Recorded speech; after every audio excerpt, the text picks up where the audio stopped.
কথা বলা শুরু করেন, আপনার ক্লাস দেখেন। আমার ক্লাস, কিন্তু আমাকে ক্লাসটা বের করে দেন। পোলাপান আসলো কিনা দেখি আমি।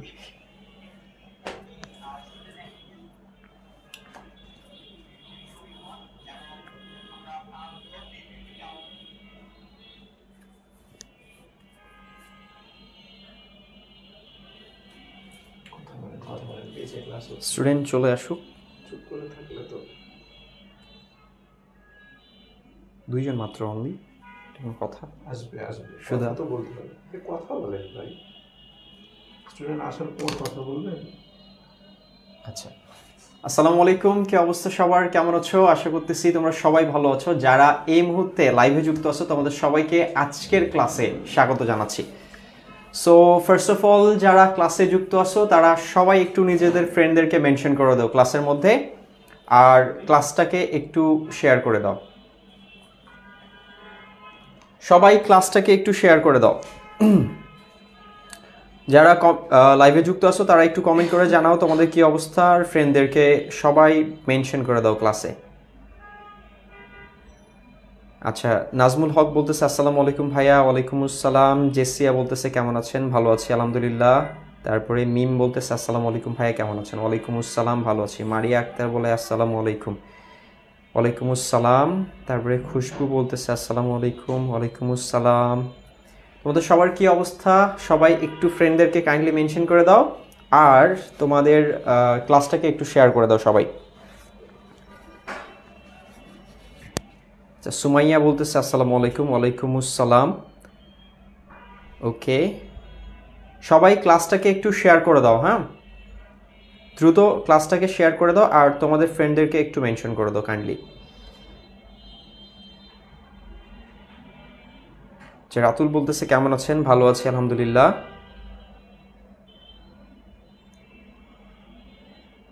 যারা লাইভে যুক্ত আছো একটু কাইন্ডলি তোমাদের ফ্রেন্ডদেরকে মেনশন করে দাও, আর ক্লাসটাকে একটু শেয়ার করে দাও। সবাই চলে আসলে আমরা ক্লাসটা শুরু করে দেবো। হ্যাঁ,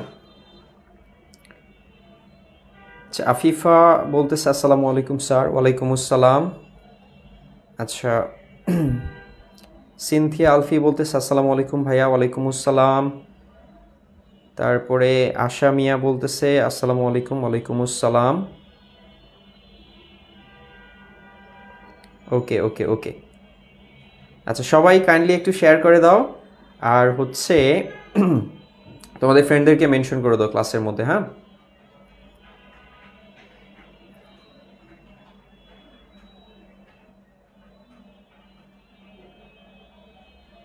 ওকে ওকে, কেমন আছেন ভাইয়া? নুরি বলতেছে আলহামদুলিল্লাহ ভালো আছি। ওকে, সবাই তোমাদের ফ্রেন্ডদেরকে একটু মেনশন করে দাও, আর ক্লাসটাকে একটু শেয়ার করে দাও আর কি। হ্যাঁ, আচ্ছা, যেহেতু পেজ থেকে ক্লাস হচ্ছে, সো অনেকেই আমাকে চেনো না আর কি, তো আমার পরিচয়টা সংক্ষিপ্তভাবে দিয়ে দেই আমি তোমাদেরকে। আমি হচ্ছি তোমাদের সাব্বির ভাইয়া, চলশিখি অনলাইন প্ল্যাটফর্মের সমাজবিজ্ঞান সাবজেক্টের ইনস্ট্রাক্টর আর কি। আমি চলশিখি অনলাইন প্ল্যাটফর্মের সমাজবিজ্ঞান সাবজেক্টটা পড়াই, আর আমার বাড়ি হচ্ছে দিনাজপুরে। ঠিক আছে, যেটা আমার সবচেয়ে বড় পরিচয়, সেটা হচ্ছে আমার বাড়ি হচ্ছে দিনাজপুরে। আমার বাড়ি দিনাজপুর জেলার বিরল উপজেলাতে আর কি। ঠিক আছে, আমার বাড়ি দিনাজপুর জেলার হচ্ছে বিরল উপজেলাতে, আর আমি সমাজবিজ্ঞান সাবজেক্টটা পড়াই। আর আমি পড়াশোনা করি হচ্ছে অনার্স ফাইনাল ইয়ারে, মানে চতুর্থ বর্ষে আর কি, ইকোনমিক্স নিয়ে, অর্থনীতি নিয়ে আর কি। সো এই হচ্ছে আমার সংক্ষিপ্ত পরিচয়। ঠিক আছে, ওকে, তোমাদের ফ্রেন্ডদেরকে একটু কাইন্ডলি মেনশন করে দাও, আর ক্লাসটাকে একটু শেয়ার করে দাও। ঠিক আছে, ওকে। তাহলে আমরা কি নিয়ে আলোচনা করতেছিলাম ভাইয়া? আমরা আলোচনা করতেছিলাম হচ্ছে সমাজবিজ্ঞান নিয়ে, তাই না? তাহলে আমরা কি করব? আচ্ছা, সৌরভ বলছে আমার বাড়িও দিনাজপুরে। ওকে ওকে, তাহলে জেলার লোক। আচ্ছা, জেলার মানুষ, তাই না? ঠিক আছে, তাহলে আমরা একটু ক্লাসের দিকে যাওয়ার চেষ্টা করি, যেহেতু একটু দেরি হয়ে গেছে আমাদের। সো আমরা ক্লাসের দিকে যাব। ওকে, তোমরা একটু শেয়ার করে দাও আর ফ্রেন্ডদেরকে মেনশন করে দাও। সো আমরা কি নিয়ে আলোচনা করতেছিলাম? তৃতীয় অধ্যায় নিয়ে আলোচনা করতেছিলাম। অলরেডি একটা ক্লাস আমাদের এটার উপরে হয়ে গেছে। সো আমরা এখানে কি কি পড়ছিলাম ভাইয়া? প্রত্নতত্ত্ব কি? আমরা পড়ছিলাম যে প্রত্নতত্ত্বের ভিত্তিতে বাংলাদেশের সমাজ এবং সভ্যতা। সো এখানে আমি জাস্ট একটু রিভিউ করে দিই গত ক্লাসটা, তাহলে তোমরা হচ্ছে বুঝতে পারবে আর কি। ঠিক আছে, যে আমরা কি পড়ছিলাম, প্রত্নতত্ত্ব কাকে বলে। আমি বলছিলাম যে প্রত্নতত্ত্ব কি করে, যে প্রাচীন কোনো কিছুকে নিয়ে আলোচনা করে, অর্থাৎ যেটার উপস্থিতি আগে ছিল এখন নেই, এমন কোনো কিছুকে নিয়ে আলোচনা করে থাকে আর কি। প্রত্নতত্ত্বের মূল উদ্দেশ্য কি ছিল? আমি বলছিলাম যে প্রত্নতত্ত্বের মূল উদ্দেশ্য হচ্ছে প্রাচীন মানুষের ইতিহাস খুঁজে বের করা, অর্থাৎ প্রাচীন মানুষ কি করত, কিভাবে জীবনযাপন করত, তারা কি ব্যবহার করত, কি পোশাক পরিধান করত, তাদের অর্থনৈতিক জীবন কেমন ছিল, তাদের রাজনৈতিক জীবন কেমন ছিল, এই যে বিষয়গুলা, এই বিষয়গুলা খুঁজে বের করা, এই বিষয়গুলোর ইতিহাস খুঁজে বের করাই হচ্ছে কি প্রত্নতত্ত্বের মূল কাজ আর কি। ঠিক আছে, তাহলে প্রত্নতত্ত্ব কি করে? প্রাচীন মানুষের ইতিহাসটাকে খুঁজে বের করে আর কি। কি করে? প্রাচীন মানুষের ইতিহাস খুঁজে বের করে। তার মানে প্রত্নতত্ত্ব হচ্ছে কি করে? প্রত্নতত্ত্ব আমরা বলছিলাম যে নৃবিজ্ঞানের হচ্ছে এমন একটা শাখা যেটা কি করে, যে প্রাচীন মানুষের ইতিহাসটাকে আসলে খুঁজে বের করে বা বিলুপ্ত সংস্কৃতির অধ্যয়ন করে, অর্থাৎ যেই সংস্কৃতিটার উপস্থিতি আগে ছিল কিন্তু এখন নেই এমন সংস্কৃতির অধ্যয়ন করে থাকে। যেমন ধরো প্রাচীনকালের যে মানুষরা, তারা প্রাচীনকালে ছিল, তাই না? বর্তমানে কি তারা বেঁচে আছে? নেই। তার মানে প্রাচীনকালে ছিল, এখন নেই, এমন সংস্কৃতি বা এমন জিনিসগুলোকে নিয়ে আলোচনা করে যেটা আগে ছিল এখন নেই, এমন কোনো কিছুকে নিয়ে আলোচনা করে বা এমন কোনো কিছুর ইতিহাস খুঁজে বের করে হচ্ছে আমাদের প্রত্নতত্ত্ব আর কি। তো আমরা এইগুলো ক্লাসের মধ্যে দেখছিলাম, তাই না, যে প্রত্নতত্ত্ব কি, তারপরে হচ্ছে আমি এখানকার এমসিকিউ গুলো যেগুলো লাগবে সেগুলো তোমাদেরকে বলে দিছিলাম এই ক্লাসে। এবং আমরা কি করছিলাম, প্রত্নতত্ত্বের উৎস কি পড়ছিলাম, এরপরে আমরা বিভিন্ন ধরনের যুগ নিয়ে আলোচনা করছিলাম। বিভিন্ন ধরনের যুগের মধ্যে আমি বলছিলাম তোমাদেরকে যে প্রাচীন প্রস্তর যুগটা তোমাদের জন্য সবচেয়ে বেশি গুরুত্বপূর্ণ। ঠিক আছে, সবচেয়ে বেশি গুরুত্বপূর্ণ প্রাচীন প্রস্তর যুগ, নব্য প্রস্তর যুগ, আরেকটা হচ্ছে কি আমাদের লৌহ যুগ। এই তিনটা খুব বেশি গুরুত্বপূর্ণ। যুগ থেকে প্রশ্ন আসলে এই তিনটা থেকেই তোমাদের প্রশ্ন আসবে, বোঝা গেছে? সো এই তিনটা খুব ভালোভাবে পড়বা। তো আমরা গত ক্লাসে প্রাচীন প্রস্তর যুগ নিয়ে আলোচনা করছিলাম। আমি এখানে অনেক কিছু তোমাদেরকে বলছিলাম, যেমন প্রাচীন প্রস্তর যুগের যে বৈশিষ্ট্যগুলো আমি একটু রিভিউ করে দিই তোমাদেরকে, তাহলে আজকের ক্লাসটা করতে তোমাদের জন্য সুবিধা হবে। ঠিক আছে, আচ্ছা দেখো, প্রাচীন প্রস্তর যুগের ক্ষেত্রে আমরা কি দেখছিলাম, যে প্রাচীন প্রস্তর যুগের মানুষরা ছিল প্রকৃতির উপর নির্ভরশীল, অর্থাৎ তারা নিজেরা কোনো কিছু উৎপাদন করতে পারতো না। প্রকৃতি থেকে তারা যা খাদ্য হিসেবে পাইতো তাই শুধুমাত্র খাদ্য হিসেবে গ্রহণ করতো, এছাড়া তারা নিজেরা কোনো কিছু কি করতে পারতো না, উৎপাদন করতে পারতো না আর কি। তার মানে সম্পূর্ণরূপে তারা ছিল প্রকৃতির উপর নির্ভরশীল। এবং যেহেতু তারা প্রকৃতির উপর নির্ভরশীল ছিল, সেহেতু তাদেরকে যাযাবরের মতো জীবনযাপন করতে হইতো। কারণ এক জায়গার খাদ্য, মানে এক জায়গায় বসবাস করে ওইখানকার খাদ্য গ্রহণের ফলে কি হইতো, যে ওই এলাকার খাদ্য যখন শেষ হয়ে যাইতো তখন তাদেরকে খাদ্যের সন্ধানে আরেক এলাকায় গিয়ে বসতি স্থাপন করতে হইতো। তার মানে যে এইভাবে কি করতে হইতো, খাদ্যের সন্ধানে তাদেরকে এক জায়গা থেকে আরেক জায়গায় ঘুরে বেড়াইতে হইতো আর কি। সো যে কারণে তাদেরকে যাযাবরের মতো কি করতে হইতো বলতো, জীবনযাপন করতে হইতো। তাহলে প্রথমে দেখলাম তারা কি ছিল, সম্পূর্ণরূপে প্রকৃতির উপর নির্ভরশীল ছিল। তারপরে তারা যাযাবরের মতো জীবনযাপন করতো। এরপরে আমরা দেখছিলাম যে ওইখানে কি ছিল, প্রাচীন প্রস্তর যুগে হচ্ছে শ্রম বিভাজনের অভাব ছিল, অর্থাৎ কোনো ধরনের শ্রম বিভাজন ছিল না, যে মালিক শ্রমিক, আমি মালিক তুমি শ্রমিক, এরকম কিছু ছিল না। ওইখানে সবাই সমান ছিল আর কি, সবাই কাজ করতো সমানভাবে। এরপরে মানুষ কি করতো, দলবদ্ধভাবে বসবাস করতো। কেন? পশু পাখির আক্রমণ থেকে রক্ষা পাওয়ার জন্য তারা কি করতো, দলবদ্ধভাবে ওইখানে বসবাস করতো। এগুলো আমরা দেখছিলাম গত ক্লাসে, তাই না? এরপরে ওইখানে জনসংখ্যার একটা অপ্রতুলতা ছিল। কেন যে অপ্রতুলতা ছিল? কারণ ওইখানে মানুষ কি করতো, যে পশু পাখি শিকার করে কাঁচা, মানে পশু পাখির কাঁচা মাংস তারা খাইতো। ফলে আমরা জানি কাঁচা মাংসের মধ্যে নানান ধরনের জীবাণু থাকে। সো এই জীবাণুগুলোর কারণে তারা নানান ধরনের রোগে আক্রান্ত হইতো। এবং ওই সময় চিকিৎসা ব্যবস্থা উন্নত ছিল না। ফলে কি হইতো, মানুষ যে সাধারণ যে রোগগুলো আছে, জ্বর, সর্দি, কাশি, এগুলোতেই মারা যাইতো আর কি। বোঝা গেছে?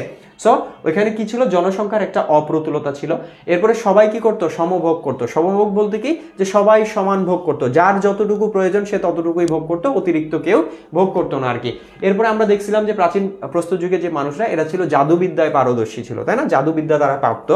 এরপরে আমরা আরো দেখছিলাম যে এই যুগের সবচেয়ে গুরুত্বপূর্ণ আবিষ্কার কি ছিল, আগুনের আবিষ্কার। এবং আমি বলছিলাম যে সর্বপ্রথম পাথরের সাথে পাথর ঘষে আগুনের আবিষ্কার করে কারা, ক্র-ম্যাগনন মানুষরা। আমরা জানি যে প্রাচীন প্রস্তর যুগের দুইটা অধিবাসী ছিল প্রধান, একটা হচ্ছে নিয়ান্ডারথাল মানুষ যারা মধ্য প্রাচীন প্রস্তর যুগের অধিবাসী ছিল, আরেকটা ছিল ক্রো-ম্যাগনন মানুষ যারা হচ্ছে কি উচ্চ প্রাচীন প্রস্তর যুগের যে অধিবাসী ছিল, তাই না? তাহলে এই বিষয়গুলো আমরা অলরেডি গত ক্লাসের মধ্যে দেখছি। তাহলে প্রাচীন প্রস্তর যুগের বৈশিষ্ট্য কি কি দেখলাম? একটা হচ্ছে তারা প্রকৃতির উপর নির্ভরশীল ছিল, তাদেরকে যাযাবরের মতো জীবনযাপন করতো, ওইখানে কোনো ধরনের শ্রমের বিভাজন ছিল না, ওইখানে সবাই সমান ভোগ করতো, দলবদ্ধভাবে বসবাস করতো, সেখানে আগুনের আবিষ্কার তারা করে, এবং তাদের নিজস্ব কোনো ভাষা ছিল না, তাদের নিজস্ব কোনো অক্ষর জ্ঞান ছিল না আর কি। ঠিক আছে, তারা কিভাবে কথা বলতো একে অপরের সাথে, যে ইশারা ইঙ্গিতের মাধ্যমে। আমরা যেভাবে মুখে কথা বলতেছি, তাই না, এইভাবে তারা কথা বলতে পারতো না, তারা ইশারা ইঙ্গিতের মাধ্যমে মাধ্যমে কি করতো, কথা বলতো। এগুলো ছিল প্রাচীন প্রস্তর যুগের বৈশিষ্ট্য, ঠিক আছে। আচ্ছা, তাহলে এখন আমরা যেটা করব, আজকের ক্লাসে যেটা নিয়ে আলোচনা করব সেটা হচ্ছে নবপ্রস্তর যুগ। তাহলে আমরা কি করব, আজকের যুগটা শেষ করব, পাশাপাশি আরেকটা গুরুত্বপূর্ণ টপিক পড়বো যেটা নাম হচ্ছে সিন্ধু সভ্যতা। এটা আজকের ক্লাসে পড়বো আমরা, কেমন? তাহলে আমি একটু তোমাদেরকে কি করি, যে এটার দিকে যাই। তাহলে নবপ্রস্তর যুগ কাকে বলা হচ্ছে বলো তো ভাইয়া? নবপ্রস্তর যুগ। তাহলে দেখো আমরা প্রাচীন প্রস্তর যুগ পড়ছি, এখন কোথায় যাব, নবপ্রস্তর যুগ। তাহলে মনে রাখবা, প্রত্নতাত্ত্বিকবিদরা যেই যুগটাকে নবপ্রস্তর যুগ বলছে, প্রত্নতাত্ত্বিকবিদরা যেই যুগটাকে নবপ্রস্তর যুগ বলছে, ঠিক ওই যুগটাকেই ভূতাত্ত্বিকরা কি বলছে, হ্যালোসিন যুগ। তার মানে হ্যালোসিন যুগ আর নবপ্রস্তর যুগ কিন্তু একই, ঠিক আছে। হ্যালোসিন যুগ আর নবপ্রস্তর যুগ কি একই, জাস্ট প্রত্নতাত্ত্বিকবিদরা যেই যুগটাকে বলছে নবপ্রস্তর যুগ, সেই যুগটাকে আবার ভূতাত্ত্বিকরা কি বলছে, হ্যালোসিন যুগ বলছে আর কি। তার মানে জাস্ট মানে যুগটা কিন্তু একই, বাট নাম দুইটা আলাদা। ভূতাত্ত্বিকদের মতে এটা হ্যালোসিন যুগ, আর প্রত্নতাত্ত্বিকদের মতে হচ্ছে এটা হচ্ছে নবপ্রস্তর যুগ। তাহলে প্রত্নতাত্ত্বিকবিদরা যে যুগটাকে নবপ্রস্তর যুগ বলছে, ভূতাত্ত্বিকরা ওই যুগটাকে বলতেছে হ্যালোসিন যুগ। কি বলতেছে বলতো, হ্যালোসিন যুগ। তাহলে এটা এমসিকিউতে আসবে যে প্রত্নতাত্ত্বিকরা যেই যুগটাকে নবপ্রস্তর যুগ বলেছে, সেই যুগটাকে ভূতাত্ত্বিকরা কি বলেছেন, সেটা হচ্ছে হ্যালোসিন যুগ। এখন এখানে আরেকটা গুরুত্বপূর্ণ প্রশ্ন হচ্ছে, হ্যালোসিন যুগের মেয়াদকাল কত ছিল ভাইয়া? এটা সবচেয়ে গুরুত্বপূর্ণ প্রশ্ন। মনে রাখবা, হ্যালোসিন যুগের মেয়াদকাল ছিল খ্রিস্টপূর্ব 11,650 বছর আগ থেকে শুরু করে বর্তমান সময় পর্যন্ত, ঠিক আছে। এটা হচ্ছে হ্যালোসিন যুগের মেয়াদকাল, ঠিক আছে। তাহলে হ্যালোসিন যুগের মেয়াদকাল কত সাল থেকে শুরু হয়? সেটা হচ্ছে খ্রিস্টপূর্ব কি আমাদের 11,650 বছর আগ থেকে শুরু করে বর্তমান সময় অবধি কি এই যুগের কি সময়সীমা আমাদের, বোঝা গেছে, এই হ্যালোসিন যুগটা। আচ্ছা, এরপরে এখানে এমসিকিউতে প্রশ্ন আসবে, আমাদের এই যে নবপ্রস্তর যুগ, এই নবপ্রস্তর যুগের সূচনা হয় কত খ্রিস্টাব্দে? তাহলে মনে রাখবা, খ্রিস্টপূর্ব 7000 অব্দে কি হয়, এই নবপ্রস্তর যুগের সূচনা হয়। তাহলে এটা কিন্তু তোমাদের বিগত সালের প্রশ্নতে আসছিল, এমসিকিউতে আসছিল, নবপ্রস্তর যুগের সূচনা হয় কত মানে খ্রিস্টাব্দে। তাহলে আমরা জানি খ্রিস্টপূর্ব 7000 অব্দে কি হয়, নবপ্রস্তর যুগের হচ্ছে আমাদের কি হয় বলতো, যে সূচনা হয়ে থাকে আর কি, বোঝা গেছে। খ্রিস্টপূর্ব 7000 অব্দে কি হয়, যে আমাদের নবপ্রস্তর যুগের কি হয় বলতো ভাইয়া, সূচনা হয়। এখন কথা হচ্ছে যে আমরা জানি যে অস্ট্রেলিয়ান নৃবিজ্ঞানী যার নাম হচ্ছে স্যার ভি গর্ডন চাইল্ড, ঠিক আছে। স্যার ভি গর্ডন চাইল্ড কি করেন, যে এই যে নবপ্রস্তর যুগ, এই নবপ্রস্তর যুগকে তিনি কি করেন, যে হচ্ছে নবপলীয় বিপ্লব বলে আখ্যায়িত করেন। এখন প্রশ্ন আসবে যে নবপ্রস্তর যুগকে নবপলীয় বিপ্লব কেন বলা হয়?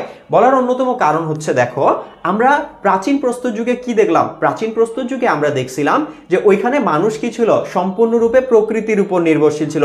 তারা প্রকৃতি থেকে যা পাইতো তাই তারা খাদ্য হিসেবে গ্রহণ করতো, তারা নিজেরা কোনো কিছু উৎপাদন করতে পারতো না আর কি। তারা পশু পাখি পালন করতে পারতো না, তারা নিজেরা কোনো কিছু উৎপাদন করতে পারতো না, কোনো কিছুই করতে পারতো না। তার মানে প্রকৃতি থেকে যা পাইতো তাই তারা খাদ্য হিসেবে গ্রহণ করতো আর কি। সম্পূর্ণরূপে তারা ছিল প্রকৃতির উপর নির্ভরশীল। কিন্তু এই নবপ্রস্তর যুগে এসে মানুষ কি করে, যে প্রকৃতিকে কিছুটা নিয়ন্ত্রণে নিয়ে আসতে শেখে আর কি। কিভাবে, যে এই নবপ্রস্তর যুগে কি হয়, আমরা জানি কৃষির আবিষ্কার হয়, তাই না। যখন কৃষির আবিষ্কার হয় তখন কি করে, মানুষ হচ্ছে নিজেরা উৎপাদন করতে শিখে। ফলে কি হয়, যে প্রকৃতির উপর যে নির্ভরশীলতা, এই নির্ভরশীলতা তাদের কমে যায়, ঠিক আছে, কমে আসে। অর্থাৎ প্রকৃতিকে তারা কিছুটা কি করে, যে মানে নিয়ন্ত্রণ করতে শিখে, কন্ট্রোল করতে শিখে।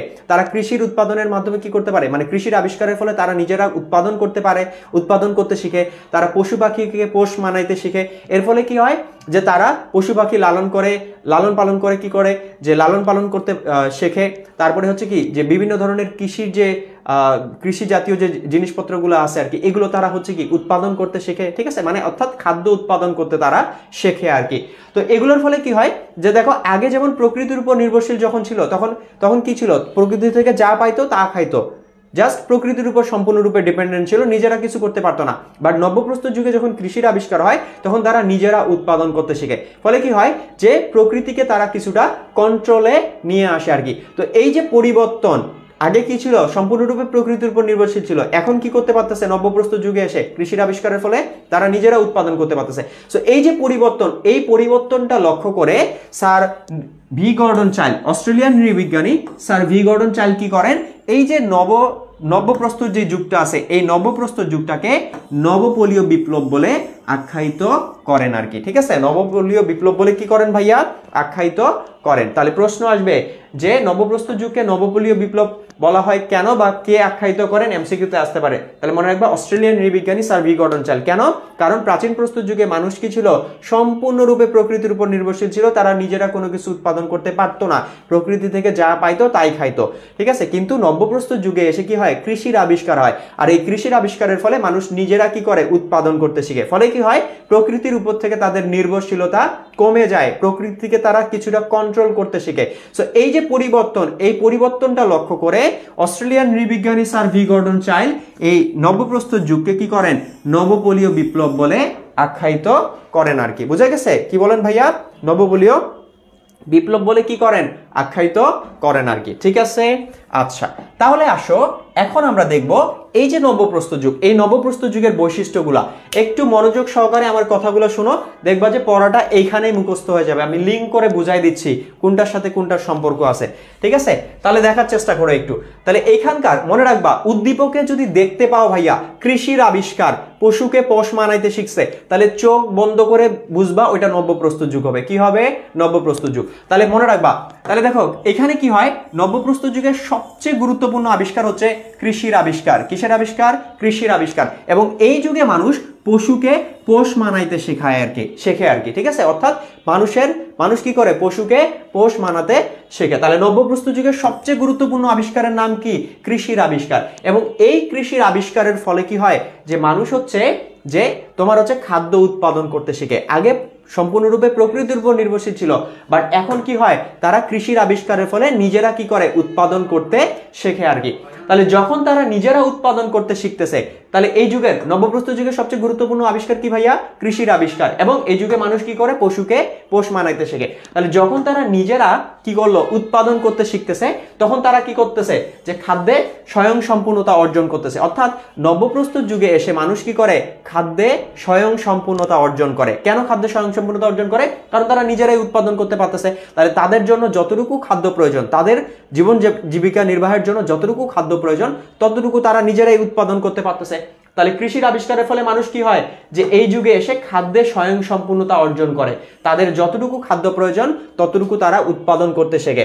এখন যতটুকু খাদ্য প্রয়োজন ততটুকুই শুধু না, এর পাশাপাশি তারা কি করতো, উদ্ধৃত খাদ্য উৎপাদন করতো। উদ্ধৃত মানে কি? উদ্ধৃত মানে হচ্ছে অতিরিক্ত খাদ্য।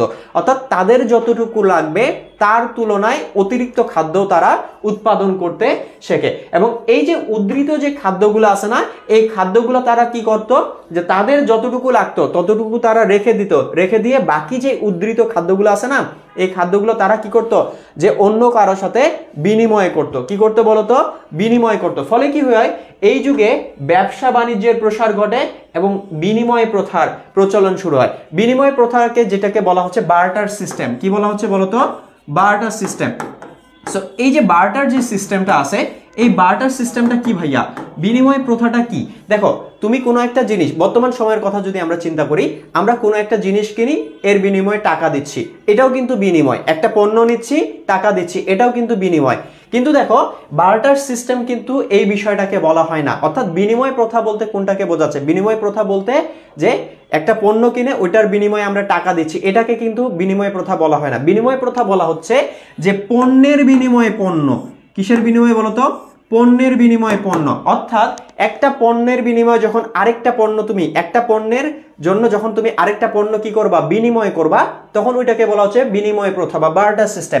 যেমন ধরো যে 1 কেজি আলুর সাথে যদি তুমি কি করো, 1 কেজি আলুর সাথে তুমি ধরো কি করলা, তুমি ধরো কি করছো, আলু উৎপাদন করছো। তুমি কি করছো বলতো? আলু উৎপাদন করছো অনেকগুলা, ঠিক আছে। তো তোমার কাছে উদ্ধৃত বা অতিরিক্ত কি আছে, 1 কেজি আলু আছে। এখন তোমার বন্ধু কি করছে, সে হচ্ছে তোমার বন্ধু কি করছে, যে তোমার বন্ধু হচ্ছে চাল উৎপাদন করছে। কি উৎপাদন করছে ভাইয়া? চাল উৎপাদন করছে। ধরো তোমার বন্ধুর কাছে হচ্ছে উদ্ধৃত বা অতিরিক্ত 2 কেজি চাল আছে। এখন ধরো তুমি যদি তোমার 1 কেজি আলু, তো মানে তোমার কাছে যতটুকু আলু তোমার প্রয়োজন ততটুকু তুমি রেখে দিছো, রেখে দেওয়ার পর তোমার কাছে অতিরিক্ত 1 কেজি আলু আছে। এখন আবার তোমার বন্ধু কি করছে, তোমার বন্ধু হচ্ছে অনেকগুলো চাল উৎপাদন করছে, তার প্রয়োজনীয়টা সে রেখে দিছে, রেখে দেওয়ার পর তার কাছে কি আছে, উদ্ধৃত আরো 2 কেজি চাল আছে। এখন ধরো তোমার কাছে আলু আছে কিন্তু চাল নাই, আবার তোমার বন্ধুর কাছে চাল আছে তো তার কাছে আলু নাই।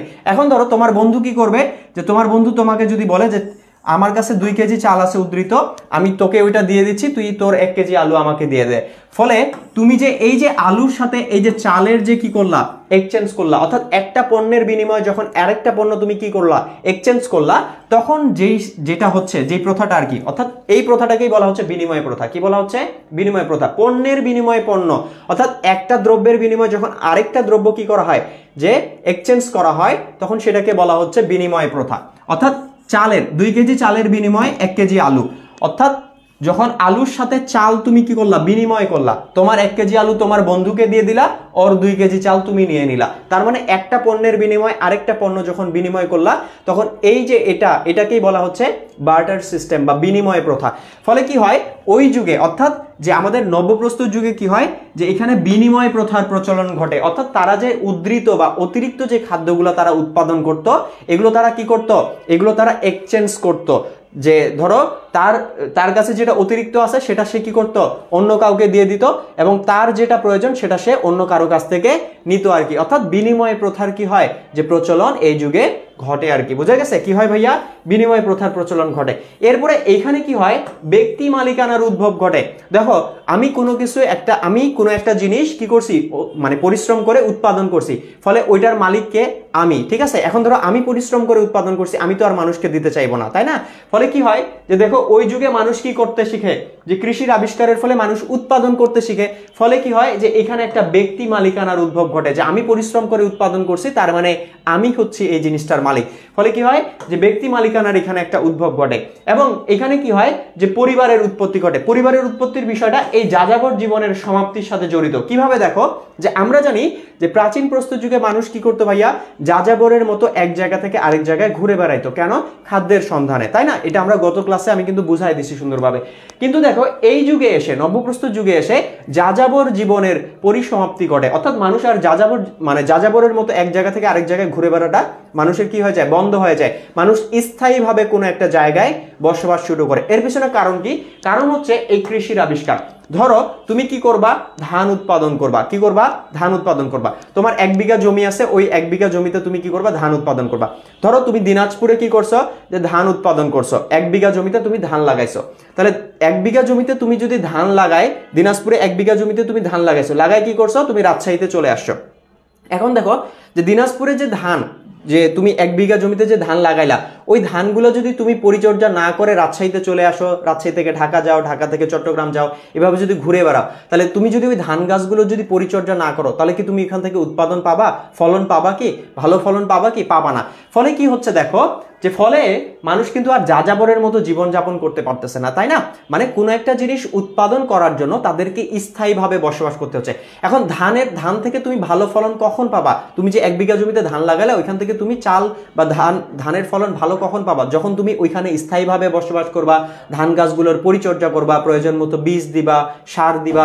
যখন এগুলো দিবা, তখনই না কি হবে, যে ভালোভাবে যখন পরিচর্যা করবা, তখনই না ফলন তুমি ভালো পাবা। এখন তুমি দিনাজপুরে ধান লাগায়, যদি ধান লাগানোর পরে যদি রাজশাহীতে আসো, চট্টগ্রামে যাও, ঢাকা যাও, ওইভাবে তো তোমার আর ফলন ভালো হবে না। ফলে দেখো, যখন কৃষির আবিষ্কারটা হয়, তখন মানুষ কি করতে পারে না, যে বিভিন্ন ধরনের ফসল উৎপাদন করার জন্য মানে তাদেরকে কি করতে হয়, স্থায়ীভাবে, অর্থাৎ ফসলের পরিচর্যা করে ভালোভাবে ফসল উৎপাদন করার জন্য তাদেরকে স্থায়ীভাবে বসবাস করতে শুরু করতে হয়, স্থায়ীভাবে বসবাস শুরু করতে হয় আর কি।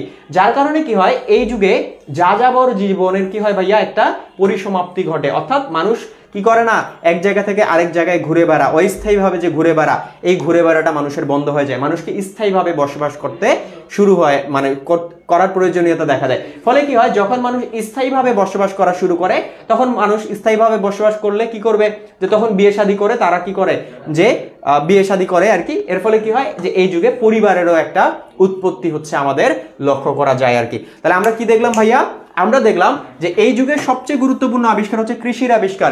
এই কৃষির আবিষ্কার করতে শিখে মানুষ, এই যুগে হচ্ছে কৃষির আবিষ্কার হয়। কৃষির আবিষ্কারের ফলে মানুষ কি করে, যে নিজেরা খাদ্য উৎপাদন করতে শিখে। খাদ্য উৎপাদন করতে শেখার ফলে তারা খাদ্যে স্বয়ংসম্পূর্ণতা অর্জন করে। এবং দেখো, শুধু খাদ্যে স্বয়ংসম্পূর্ণতা যে অর্জন করে বিষয়টা এমন নয়, যে তারা তাদের প্রয়োজনীয় খাদ্য তো উৎপাদন করত, পাশাপাশি তারা উদ্ধৃত খাদ্য বা অতিরিক্ত খাদ্য কি করত, উৎপাদন করত। এবং এই যে অতিরিক্ত খাদ্যগুলো যে উৎপাদন করত, এই অতিরিক্ত খাদ্যগুলো আবার তারা কি করত, বিনিময় করত আর কি। তার কাছে যেটা অতিরিক্ত আছে সে সেটা কি করতো, অন্য কাউকে দিত, এবং তার যেটা প্রয়োজন সে সেটা অন্য কারোর কাছ থেকে নিয়ে নিত, অর্থাৎ একটা পণ্যের বিনিময়ে আরেকটা পণ্য বিনিময় করতো। ফলে কি হয়, এই যুগে বিনিময় প্রথার প্রচলন ঘটে, ব্যবসা বাণিজ্যেরও কি হয় বলতো প্রচলন ঘটে আর কি। এবং এই যুগে কি হয়, ব্যক্তি মালিকানার একটা উদ্ভব হয়। কেন? কারণ কৃষির আবিষ্কারের ফলে কি হয়, ব্যক্তি মালিকানার একটা উদ্ভব হয়, যে আমি কষ্ট করে কি করতেছি, যে একটা জিনিস উৎপাদন করতেছি, ওইটা তো আর আমি মানুষকে দিব না। ফলে কি হয়, আমি কষ্ট করে উৎপাদন করছি মানে এটার মালিক হচ্ছে আমি। তার মানে এখানে কি হয়, যে ব্যক্তি মালিকানা, সম্পদের ব্যক্তি মালিকানার কি হয় উদ্ভব ঘটে। এবং আমরা জানি কৃষির আবিষ্কারের ফলে কৃষির যে বিভিন্ন ধরনের জিনিসপত্র আছে, যেমন ধান চাল, এই ধরনের যে জিনিসপত্র যেগুলো আছে, ধান গম, ঠিক আছে, এই ধরনের যে জিনিসপত্রগুলো আছে, এগুলোর পরিচর্যা করার জন্য মানুষকে স্থায়ীভাবে বসবাসের প্রয়োজনীয়তা দেখা দেয়। ফলে কি হয়, যে মানুষের যাযাবর জীবনের পরিসমাপ্তি ঘটে এবং মানুষ কি করে, স্থায়ীভাবে বসবাস করে। ফলে কি হয়, তারা বিয়ে শাদী করে এবং এর ফলে পরিবারেরও উৎপত্তি হয় এই যুগে। বোঝা গেছে? তাহলে এই হচ্ছে আমাদের কি নব্যপ্রস্তর যুগের বৈশিষ্ট্য। এবং এখানে আরেকটা বৈশিষ্ট্য হচ্ছে, এই যুগের মানুষটা হচ্ছে প্রেতাত্মা মানে ভূতে বিশ্বাস করতো আর কি। এবং এগুলো থেকে রক্ষা পাওয়ার জন্য তারা কি করতো, বিভিন্ন ধরনের যে গাছপালা আছে, এই গাছপালাগুলোর তারা কি করতো ভাইয়া, পূজা করতো। কি করতো বলতো? পূজা করতো। তাহলে এই যুগের মানুষরা কি করে, প্রেতাত্মা মানে ভূতে বিশ্বাস করতো, এবং এই ভূত থেকে রক্ষা পাওয়ার জন্য তারা কি করতো, বিভিন্ন ধরনের গাছপালা এগুলোর তারা পূজা করতো আর কি। সো এই হচ্ছে নব্যপ্রস্তর যুগের কি বৈশিষ্ট্য। কি বলতো ভাইয়া? বৈশিষ্ট্য। আচ্ছা, একটু 1 মিনিটে কমেন্ট করে বলতো যে বুঝছো কিনা, বুঝতে পারছো কিনা জানাও আমাকে দ্রুত।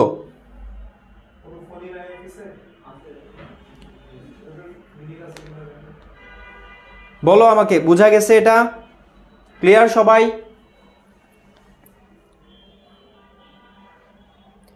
যারা ক্লাসে যুক্ত আসো কাইন্ডলি একটু বলো বুঝতে পারছো কিনা।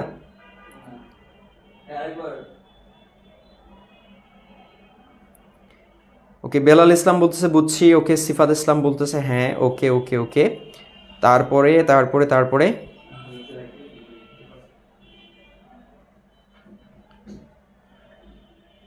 আচ্ছা, মান্নান ইসলাম বলতেছে বুঝছি ভাইয়া। ওকে, নীল কাব্য বলতেছে ক্লিয়ার।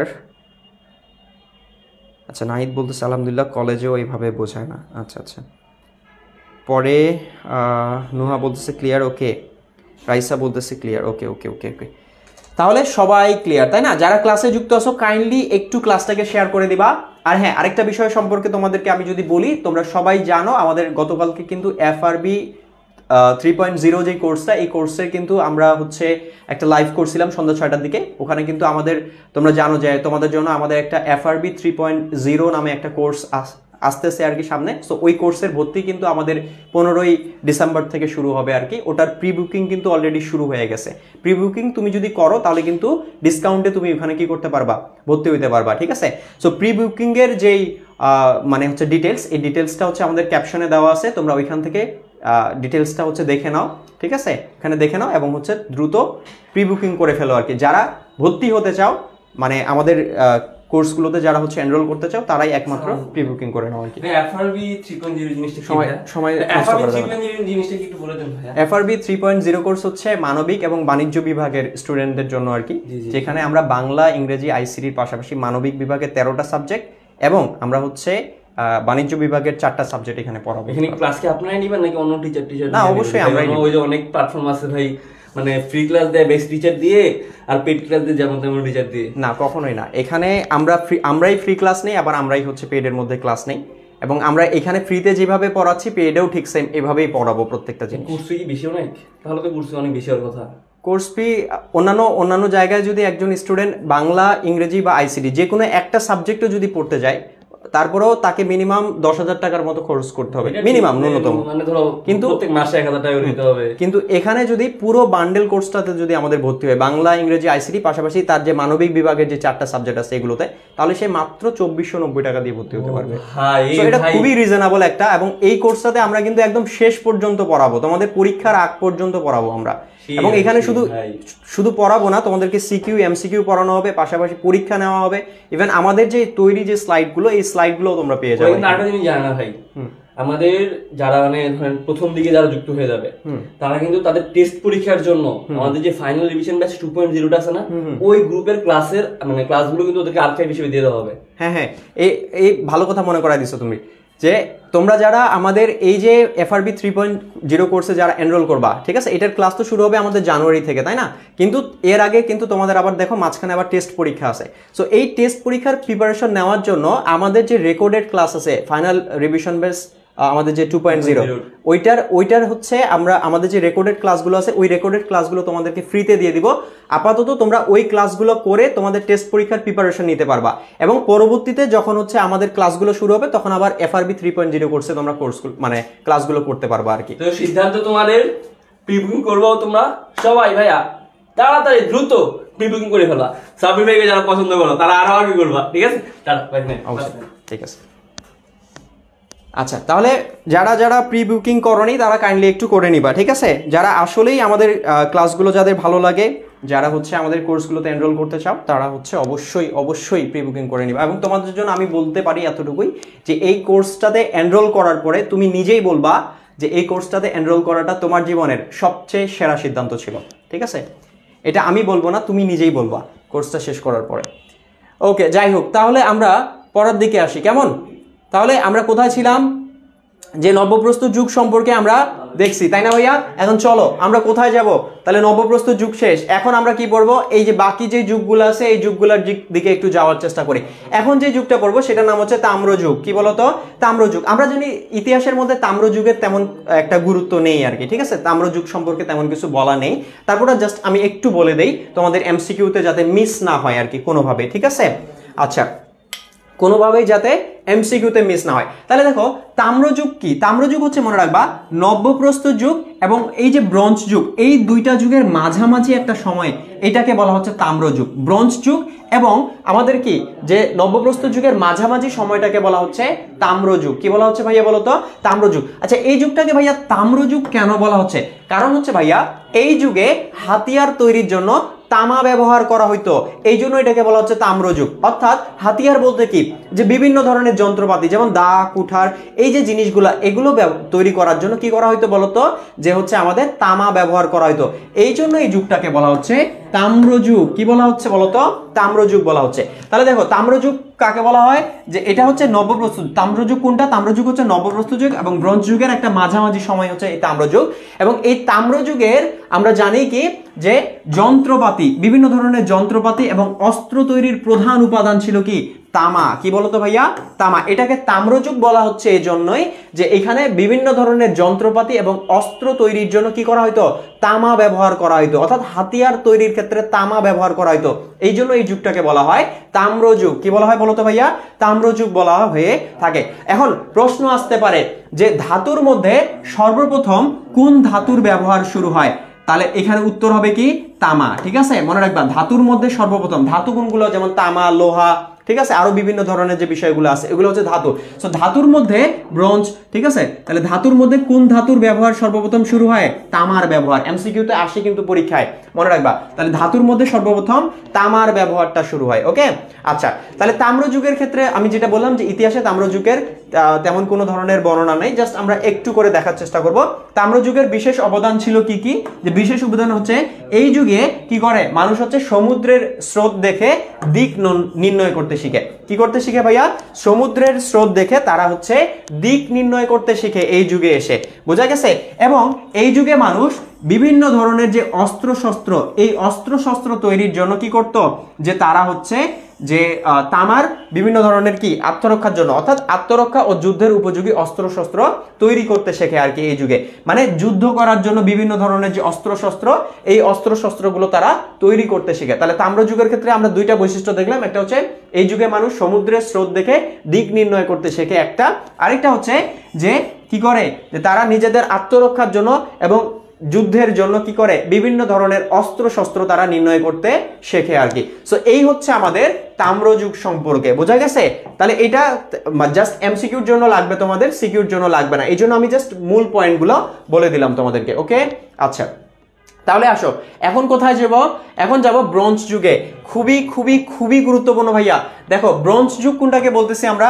সো ব্রোঞ্জ কি মনে রাখবা, ব্রোঞ্জ হচ্ছে এক ধরনের সংকর ধাতু। কি বলা হচ্ছে ভাইয়া, যে এই ব্রোঞ্জ হচ্ছে এক ধরনের সংকর ধাতু, কারণ ব্রোঞ্জ কিন্তু কি একটা উপাদান দিয়ে তৈরি নয়, এখানে মিক্সড করে তৈরি করা হয় ব্রোঞ্জকে, এই জন্য এটাকে বলা হচ্ছে সংকর ধাতু। তাহলে মনে রাখবা যে ব্রোঞ্জ কিসে তৈরি, ব্রোঞ্জ তৈরি করা হয় কি দিয়ে, তামার সাথে টিন মিশিয়ে কি তৈরি করা হয়, ব্রোঞ্জ তৈরি করা হয়। ঠিক আছে, তাহলে প্রশ্ন আসবে ব্রোঞ্জ তৈরি করা হয় কি দিয়ে, তামা প্লাস টিন, অর্থাৎ তামার সাথে টিন মিশিয়ে কি করা হয়, ব্রোঞ্জ তৈরি করা হয়। তাহলে ব্রোঞ্জ কেমন ধরনের ধাতু, ব্রোঞ্জ হচ্ছে এক ধরনের সংকর ধাতু, কারণ এখানে মিশ্রণ থাকে, তামা এবং টিনের মিশ্রণ থাকে, এই জন্য এটাকে বলা হচ্ছে সংকর ধাতু। ঠিক আছে, তাহলে তামার সাথে টিন মিশিয়ে কি করা হয়, ব্রোঞ্জ তৈরি করা। তাহলে ব্রোঞ্জ কি দিয়ে তৈরি করা হয়, তামার সাথে টিন মিশিয়ে কি করা হয়, তৈরি করা হয়। মনে রাখবা সর্বপ্রথম তামার সাথে টিন মিশিয়ে ব্রোঞ্জ তৈরি করে হচ্ছে সুমেরীয় সভ্যতার মানুষরা। কারা বলো তো ভাইয়া, সুমেরীয় সভ্যতার মানুষরা কি করে, সর্বপ্রথম তামার সাথে টিন মিশিয়ে তারা কি করে, যে ব্রোঞ্জ তৈরি করে আর কি, বোঝা গেছে, কি করে, ব্রোঞ্জ তৈরি করে। তাহলে প্রশ্ন আসবে সর্বপ্রথম কারা ব্রোঞ্জ তৈরি করে, সুমেরীয় সভ্যতার মানুষরা। কারা বলো তো, সুমেরীয় সভ্যতার মানুষরা। আচ্ছা দেখো, যেহেতু সভ্যতার কথা আসছে, সো আমি এখানে তোমাদেরকে কয়েকটা গুরুত্বপূর্ণ বিষয় বলে দিই সভ্যতা সম্পর্কে। ঠিক আছে, মনে রাখবা পৃথিবীর প্রাচীনতম সভ্যতার নাম হচ্ছে, এগুলো বিশ্ববিদ্যালয় ভর্তি পরীক্ষায় কাজে লাগবে কিন্তু। দেখো মনে রাখবা পৃথিবীর সবচেয়ে প্রাচীনতম সভ্যতার নাম কি, প্রাচীনতম সভ্যতা, পৃথিবীর সবচেয়ে প্রাচীনতম সভ্যতার নাম হচ্ছে মেসোপটেমিয়া সভ্যতা। কি বলতো, মেসোপটেমিয়া সভ্যতা। পৃথিবীর সবচেয়ে প্রাচীনতম সভ্যতার নাম হচ্ছে মেসোপটেমিয়া সভ্যতা। তাহলে প্রশ্ন আসবে পৃথিবীর সবচেয়ে প্রাচীনতম সভ্যতার নাম কি, মেসোপটেমিয়া সভ্যতা। মেসোপটেমিয়া সভ্যতার, দেখো এই মেসোপটেমিয়ার এই যে মেসো আছে না, এই মেসো শব্দটার অর্থ হচ্ছে মধ্য, অর্থাৎ মাঝখানে বোঝায় এটা। তাহলে এই যে মেসোপটেমিয়া যে সভ্যতা, এই সভ্যতাটা গড়ে উঠছিল দুইটা নদীর মধ্যবর্তী স্থানে। ঠিক আছে, দুই নদীর মধ্যবর্তী স্থানে, একটা হচ্ছে টাইগ্রিস নদী, আরেকটা হচ্ছে ইউফ্রেটিস নদী। ঠিক আছে, টাইগ্রিস ও ইউফ্রেটিস। দেখো একটা হচ্ছে টাইগ্রিস নদী, আরেকটা হচ্ছে কি, ইউফ্রেটিস। একটা কি ফরাত নদী, আরেকটা হচ্ছে দজলা নদী। এই দুই নদীর হচ্ছে কি বলতো, যে আমাদের কি মধ্যবর্তী স্থানে এই মেসোপটেমিয়া সভ্যতাটা কি হয়, গড়ে ওঠে আর কি, বোঝা গেছে। তাহলে কি বললাম, পৃথিবীর প্রাচীনতম সভ্যতার নাম কি, মেসোপটেমিয়া সভ্যতা। কি বলতো ভাইয়া, মেসোপটেমিয়া সভ্যতা। মেসোপটেমিয়া সভ্যতাটার এই মেসো শব্দের অর্থ হচ্ছে মধ্য। মেসোপটেমিয়া সভ্যতা গড়ে ওঠে দুইটা নদীর মধ্যবর্তী তীরে, একটা হচ্ছে টাইগ্রিস নদী, আরেকটা হচ্ছে ইউফ্রেটিস নদী, একটা দজলা নদী, আরেকটা হচ্ছে ফরাত নদীর মধ্যবর্তী স্থানে কি হয়, মেসোপটেমিয়া সভ্যতা হচ্ছে আমাদের গড়ে ওঠে আর কি। মেসোপটেমিয়া, দেখো এখানে দেখো মেসোপটেমিয়া যে সভ্যতাটা আছে, এই সভ্যতার চারটা স্তর বা পর্যায় ছিল। ঠিক আছে, চারটা স্তর বা পর্যায় ছিল। একটা হচ্ছে সুমেরীয় সভ্যতা। কি বলতো, সুমেরীয় সভ্যতা। একটা কি, সুমেরীয় সভ্যতা। আরেকটা হচ্ছে অ্যাশেরীয় সভ্যতা, অ্যাশেরীয় সভ্যতা। ঠিক আছে, তারপর কি, আরেকটা হচ্ছে ব্যাবিলনীয় সভ্যতা,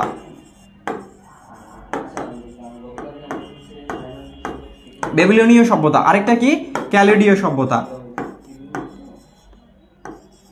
ক্যালোডীয় সভ্যতা।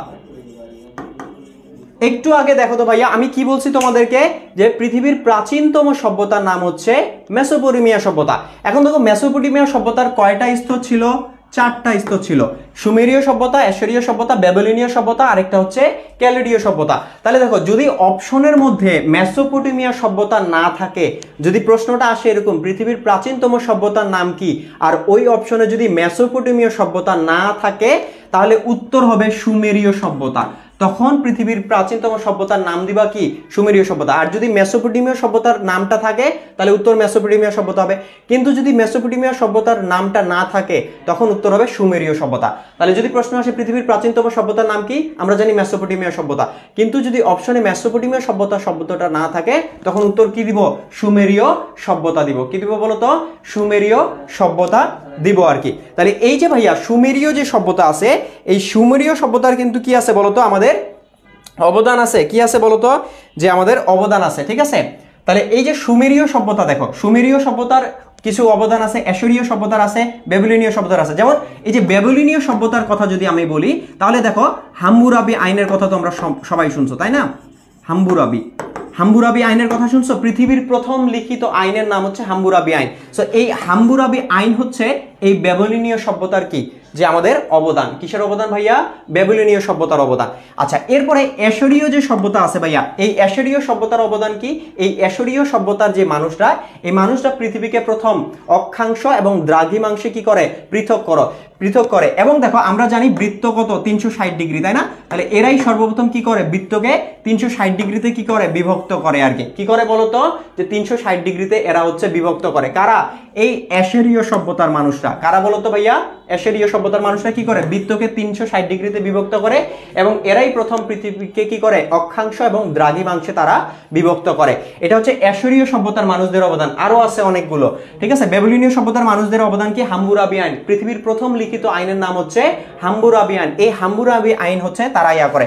আর ক্যালেডীয় সভ্যতার অবদান হচ্ছে আমরা যে 7 দিনে 1 সপ্তাহ, তারপরে 24 ঘন্টায় 1 দিন, এগুলো যে গুনি না, এগুলো হচ্ছে ক্যালেডীয় সভ্যতার অবদান। কাদের বলতো ভাইয়া? ক্যালেডীয় সভ্যতার অবদান হচ্ছে এগুলো আর কি। বোঝা গেছে? তাহলে এই হচ্ছে কি আমাদের সভ্যতা সম্পর্কে টুকটাক আলোচনা আর কি। আমি তোমাদেরকে জাস্ট একটু বলে দিলাম যেহেতু আসছে সামনে। সো এগুলো কোথায় কাজে লাগবে? তোমাদের বিশ্ববিদ্যালয় ভর্তি পরীক্ষায় কাজে লাগবে। কেমন? তাহলে এগুলো মনে রাখবা। তাহলে দেখো আমরা কোথায় ছিলাম? ব্রোঞ্জ যুগের এখানে। সো ব্রোঞ্জ যুগের ক্ষেত্রে আমরা একটু বৈশিষ্ট্যগুলো দেখি। তাহলে কি বললাম? ব্রোঞ্জ হচ্ছে একটা সংকর ধাতু। সর্বপ্রথম তামার সাথে টিন মিশিয়ে ব্রোঞ্জ তৈরি করে কারা? সুমেরীয় সভ্যতার মানুষরা। ব্রোঞ্জ কি দিয়ে তৈরি করা হয়? তামার সাথে টিন মিশিয়ে ব্রোঞ্জকে তৈরি করা হয়। ওকে। আর ব্রোঞ্জ যুগের শুরুর পর্যায়টাকে কি বলা হয়? তামা পাথরের যুগ বলা হয়। কি বলা হয়? তামা পাথরের যুগ। এগুলো এমসিকিউতে আসবে, ঠিক আছে? আচ্ছা, আসো তাহলে এখন বৈশিষ্ট্যগুলো দেখার চেষ্টা করি। ব্রোঞ্জ যুগের বৈশিষ্ট্যগুলো কি? দেখো, এই ব্রোঞ্জ যুগে কি হয় ভাইয়া? মুদ্রার প্রচলন হয়। কিসের প্রচলন হয়? মুদ্রার প্রচলন হয়। ব্রোঞ্জ যুগে এসে কিসের প্রচলন হয়? মুদ্রার প্রচলন হয়। অর্থাৎ বিভিন্ন ধরনের কারেন্সিগুলো আছে, স্বর্ণ মুদ্রা, রৌপ্য মুদ্রা, এই মুদ্রার প্রচলন হয় হচ্ছে ব্রোঞ্জ যুগে এসে। এবং আমরা দেখলাম নব্যপ্রস্তর যুগে কি হয়েছিল? যে ব্যবসা বাণিজ্যের প্রচলন শুরু হয়েছিল। তখন ব্যবসা বাণিজ্যটা আশেপাশের মানুষদের সাথে করা হইতো। কিন্তু এই ব্রোঞ্জ যুগে এসে ব্যবসা বাণিজ্য হচ্ছে আন্তর্জাতিক রূপ লাভ করে। অর্থাৎ এক দেশের সাথে আরেক দেশ, ঠিক আছে, এইরকম ধরনের ব্যবসা বাণিজ্যের রূপটা লাভ করে আর কি। তাহলে এই ব্রোঞ্জ যুগে এসে মানুষ কি করে? যে ব্যবসা বাণিজ্য হচ্ছে আন্তর্জাতিক রূপ লাভ করে আর কি। এরপরে এই যুগের একটা গুরুত্বপূর্ণ আবিষ্কার হচ্ছে এই যুগে লিখন পদ্ধতির আবিষ্কার হয়। কিসের আবিষ্কার হয় ভাইয়া? লিখন পদ্ধতির আবিষ্কার হয়। আমরা জানি এই ব্রোঞ্জ যুগে মিশরীয় সভ্যতার মানুষরা কি করে? হায়ারোগ্লিফিক্স লিখন পদ্ধতির আবিষ্কার করে। তাহলে হায়ারোগ্লিফিক্স লিখন পদ্ধতির আবিষ্কার করে কারা? প্রশ্ন আসবে এমসিকিউতে। তাহলে মনে রাখবা, মিশরীয় সভ্যতার মানুষরা। কারা বলতো? মিশরীয় সভ্যতার মানুষরা সর্বপ্রথম কি করে? যে হচ্ছে আমাদের হায়ারোগ্লিফিক্স লিখন পদ্ধতির আবিষ্কার করে। তাহলে দেখো হায়ারোগ্লিফিক্স, দেখো আমরা কি পড়লাম? ব্রোঞ্জ যুগে মানুষ কি করে? লিখন পদ্ধতির আবিষ্কার করে। তাহলে কোন ধরনের লিখন পদ্ধতি? আমরা জানি মিশরীয় সভ্যতার মানুষরা হায়ারোগ্লিফিক্স লিখন পদ্ধতির আবিষ্কার করে। মনে রাখবা, এই যে হায়ারোগ্লিফিক্স লিখন পদ্ধতি, এটা হচ্ছে এক ধরনের চিত্রভিত্তিক লিখন পদ্ধতি ছিল। চিত্রভিত্তিক অর্থাৎ এখানে কিন্তু এরকম বর্ণভিত্তিক ছিল না। আমরা যেমন অ, আ, ক, খ, এই যে বর্ণ, এরকম বর্ণভিত্তিক লিখন পদ্ধতি ছিল না। তাদের লিখন পদ্ধতি ছিল চিত্রভিত্তিক। অর্থাৎ ধরো তারা 10কে বোঝানোর জন্য কি করত? এরকম একটা চিহ্ন ব্যবহার করত। তারপরে 1000কে বোঝানোর জন্য তারা কি করতো? যে তোমার হচ্ছে এই যে এরকম ধরনের দেখবা যে একটা চিহ্ন ব্যবহার করতো, মানে এক কথা চিহ্ন তারা ব্যবহার করতো আর কি। ঠিক আছে? তারে কেমন ধরনের লিখন পদ্ধতির আবিষ্কার হয় ব্রোঞ্জ যুগে? চিত্রভিত্তিক লিখন পদ্ধতির। আমরা জানি হায়ারোগ্লিফিক্স লিখন পদ্ধতি হচ্ছে এক ধরনের চিত্রভিত্তিক লিখন পদ্ধতি। তাহলে ব্রোঞ্জ যুগে লিখন পদ্ধতির আবিষ্কার হয় ঠিকই, কিন্তু এটা ছিল এক ধরনের চিত্রভিত্তিক লিখন পদ্ধতি। বোঝা গেছে? তাহলে এই যুগে মুদ্রার প্রচলন হয়, ব্যবসা বাণিজ্য আন্তর্জাতিক রূপ লাভ করে, লিখন পদ্ধতির আবিষ্কার হয় এবং মিশরীয়রা হায়ারোগ্লিফিক্স লিখন পদ্ধতির আবিষ্কার করে। এবং এই হায়ারোগ্লিফিক্স লিখন পদ্ধতি কেমন ধরনের লিখন পদ্ধতি? এটা এক ধরনের চিত্রভিত্তিক লিখন পদ্ধতি। তাহলে আসো এখন আমরা দেখব লৌহ যুগ। লোহাকে বলা হচ্ছে আধুনিক সভ্যতার ভিত্তি বলা হচ্ছে। কি বলা হচ্ছে ভাইয়া বলো তো? আধুনিক সভ্যতার ভিত্তি বলা হচ্ছে। সো দেখো, আধুনিক সভ্যতার ভিত্তি বলা হয় কাকে? যে লোহাকে বলা হয়ে থাকে, তাই না? এবং দেখো, নগর সভ্যতার চূড়ান্ত বিকাশ সম্ভব হয়েছে কিসের জন্য? এই লৌহ যুগের কারণে। দেখো, লোহার অবদানটার দিকে একটু তাকাও, যে ধাতুর মধ্যে লোহার ব্যবহারটার গুরুত্বটার দিকে যদি আমরা একটু তাকাই, তাহলে কিন্তু বোঝা যাবে। লোহার ব্যবহারটার দিকে তাকাও। ধরো তুমি লোহাকে চাইলে যে কোনো ধরনের আকৃতি প্রদান করতে পারবা, কিন্তু একটা পাথরকে কি তুমি যে কোনো ধরনের আকৃতি দিতে পারবা? পারবা না। সো দেখো, লোহার দিয়ে তুমি কি করতে পারবা? দরজা বানাইতে পারবা, জানলার গ্রিল বানাইতে পারবা, ঠিক আছে? তারপরে তুমি কি করতে পারবা, শিল্প কলকারখানার যন্ত্রপাতি ব্যবহার করতে পারবা, সবকিছু বানাইতে পারবা। কিন্তু পাথর দিয়ে কি পারবা? পাথরকে তুমি সব ধরনের মানে ইয়া থেকে রূপ দিতে পারবা? পারবা না। তার মানে দেখো যে লোহার আবিষ্কারের ফলে কি হয়েছে, মানুষের জীবনযাত্রাটা অনেকটা সহজ হয়েছে। কেন দেখো তো, কারণ আগে মানুষ কি করতো, যে জমিতে কি করতো, যে হাল চাষের ক্ষেত্রে নানান ধরনের অনেক ধরনের পরিশ্রম মানুষকে করতে হইতো, তাই না? কিন্তু যখন থেকে লোহার আবিষ্কার হয়েছে, লোহার আবিষ্কারের ফলে কি হচ্ছে, যে কৃষিতে এখন উন্নত মানের যন্ত্রপাতি কি হচ্ছে বলতো, ব্যবহৃত হচ্ছে। যেমন আমরা ট্রাক্টরের সাহায্যে কি করতেছি, যে হাল চাষ করতেছি, পাওয়ার ট্রিলারের সাহায্যে কি করতেছি, হাল চাষ করতেছি। এগুলো কিসের তৈরি? লোহার তৈরি। সো লোহার আবিষ্কারের ফলে কি হয়েছে, মানুষের জীবনযাত্রাটা অনেকটা সহজ হয়ে গেছে। লোহার আবিষ্কারের ফলে কি হচ্ছে দেখো, লোহার আবিষ্কারের ফলে মানুষের তোমার হচ্ছে কি হচ্ছে, নগর সভ্যতার উদ্ভব করতেছে। কেন? কারণ দেখো লোহার আবিষ্কারের ফলে কি হচ্ছে, শহরের দিকে শিল্প কারখানা গড়ে উঠতেছে। ফলে কি হচ্ছে, সব গ্রামের মানুষ শিল্প কারখানায় যাচ্ছে, শহরমুখী হচ্ছে। ফলে এখানে নগর সভ্যতার উদ্ভব করতেছে, তাই না? এর ফলে দেখো আধুনিক সভ্যতার ভিত্তি বলা হচ্ছে লোহাকে, আমরা জানি এটা। তারপরে লোহার যন্ত্র তুমি যখন কৃষিতে ব্যবহার করতেছো, এই কৃষিতে ব্যবহারের ফলে কি হচ্ছে, তোমার কৃষির উৎপাদন বৃদ্ধি পাচ্ছে, তাই না? সো কৃষির উৎপাদন বৃদ্ধি পাচ্ছে। এরপরে তোমার কি হচ্ছে, লোহার ব্যবহারের ফলে শ্রম বিভাজনের তৈরি হচ্ছে। শ্রম বিভাজন, ধরো এক ধরনের মানুষ কি করতেছে, লোহা উত্তোলন করতেছে, আরেক দল কি করতেছে, ওইটাকে যে লোহার আকৃতিতে, বিভিন্ন ধরনের আকৃতিতে রূপ প্রদান করতেছে। ফলে শ্রম বিভাজন হচ্ছে এখানে। তারপরে হচ্ছে কি দেখো, এই লোহার আবিষ্কার কি করছে, যে মানুষের জীবনকে অনেকটা সহজ করে দিছে, তাই না? তার মানে আধুনিক সভ্যতার ভিত্তি বলা হচ্ছে কাকে, লৌহ যুগকে। এবং লৌহ যুগ কিন্তু বর্তমান সময় পর্যন্ত কি চলমান, বোঝা গেছে? বর্তমান সময়টাও কিন্তু লৌহ যুগের মধ্যে পড়ে। তাহলে মনে রাখবা যে সভ্যতার সবচেয়ে বড় অবদান হচ্ছে কি, লোহা, ঠিক আছে? লোহার আবিষ্কারের ফলে কি হয়েছে, মানুষের জীবনযাত্রা কি হয়ে গেছে, সহজ হয়ে গেছে। মানুষ কি করতে পারতেছে, লোহার বিভিন্ন ধরনের যন্ত্রপাতি ব্যবহারের ফলে কি হচ্ছে, যে মানুষের যে জীবনের কি হচ্ছে, উন্নয়ন সাধিত হচ্ছে, তাই না? কৃষি ক্ষেত্রে থেকে শুরু করে, শিল্প ক্ষেত্রে থেকে শুরু করে সব ক্ষেত্রে মনে করো যে লোহার ব্যবহারের ফলে কি হচ্ছে, যে মানুষের জীবনযাত্রা অনেকটা সহজ হয়ে গেছে। এই জন্য এটাকে বলা হচ্ছে আধুনিক সভ্যতার ভিত্তি লোহাকে। এবং দেখো লৌহ যুগে কি হয় ভাইয়া, আমরা একটু আগে পড়লাম ব্রোঞ্জ যুগে কি হয়, যে ব্রোঞ্জ যুগে সুমেরীয় সভ্যতার মানুষরা সর্বপ্রথম তামার সাথে টিন মিশিয়ে কি করতো, যে ব্রোঞ্জ আবিষ্কার করতো। এবং ব্রোঞ্জ যুগে আমরা কি দেখছি, ওখানে লিখন পদ্ধতির আবিষ্কার হয়। কিন্তু আমরা কি দেখছি, ব্রোঞ্জ যুগে যে লিখন পদ্ধতিটা ছিল, ওটা ছিল চিত্রভিত্তিক লিখন পদ্ধতি। আবার দেখো যে এই যে আমাদের লৌহ যে যুগটা, এই যুগে এসে বর্ণভিত্তিক লিখন পদ্ধতির আবিষ্কার হয়। অর্থাৎ আমরা যে বর্ণগুলা পড়ি, এই যে অ আ ক খ, ঠিক আছে, এই যে বর্ণগুলা, এই ধরনের বর্ণভিত্তিক লিখন পদ্ধতির আবিষ্কার হয় কোথায়, সেটা হচ্ছে যে আমাদের কোথায় বলতো, লৌহ যুগে এসে। কোথায় এসে? লৌহ যুগে। এবং এটার আবিষ্কার করে কারা? ফিনিশীয় সভ্যতার মানুষরা। কারা বলতো? ফিনিশীয় সভ্যতার মানুষরা। তাহলে প্রশ্ন আসবে, বর্ণভিত্তিক লিখন পদ্ধতির আবিষ্কার করে কারা? ফিনিশীয় সভ্যতার মানুষরা। চিত্রভিত্তিক লিখন পদ্ধতির আবিষ্কার করে কারা, বা হায়ারোগ্লিফিক্স লিখন পদ্ধতির আবিষ্কার করে কারা? মিশরীয় সভ্যতার মানুষরা। প্রশ্ন আসবে, চিত্রভিত্তিক লিখন পদ্ধতির আবিষ্কার হয় কোন যুগে? তখন উত্তর হবে ব্রোঞ্জ যুগ। যদি বলে বর্ণভিত্তিক লিখন পদ্ধতির আবিষ্কার হয় কোন যুগে? তখন উত্তর হবে লৌহ যুগ। যদি বর্ণ কথাটা থাকে, মনে রাখবা, যদি বর্ণ কথাটা থাকে তখন এটা উত্তর হবে লৌহ যুগ। কি উত্তর হবে? লৌহ যুগ হবে। আর যদি চিত্র কথাটা উল্লেখ থাকে তখন বুঝবা চিত্রভিত্তিক লিখন পদ্ধতির আবিষ্কার হয় ব্রোঞ্জ যুগে। বুঝা গেছে? তাহলে এমসিকিউ তো ভুল করা যাবে না কিন্তু, কেমন? আচ্ছা, এবং দেখো আমরা জানি বর্ণভিত্তিক লিখন পদ্ধতি আবিষ্কার করে কারা? ফিনিশীয় সভ্যতার মানুষরা। এবং আমরা জানি এই ফিনিশীয় সভ্যতার মানুষদের 22টার মতো ব্যঞ্জন বর্ণ ছিল। কতগুলো ভাইয়া? 22টার মতো ব্যঞ্জন বর্ণ তাদের ছিল, ঠিক আছে? তাহলে এগুলো হচ্ছে কোথায় আসবে? এমসিকিউতে আসবে। বোঝা গেছে আমার কথা? বোঝা একটু আমাকে বলো তো, বুঝছো কিনা? দ্রুত বল। ক্লিয়ার? সবাই ক্লিয়ার? বলো আমাকে।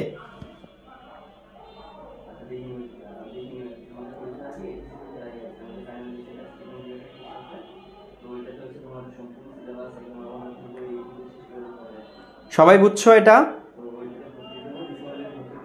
সবাই ক্লিয়ার? যুগগুলো সম্পর্কে ক্লিয়ার? কারো কোনো সমস্যা আছে কোথাও?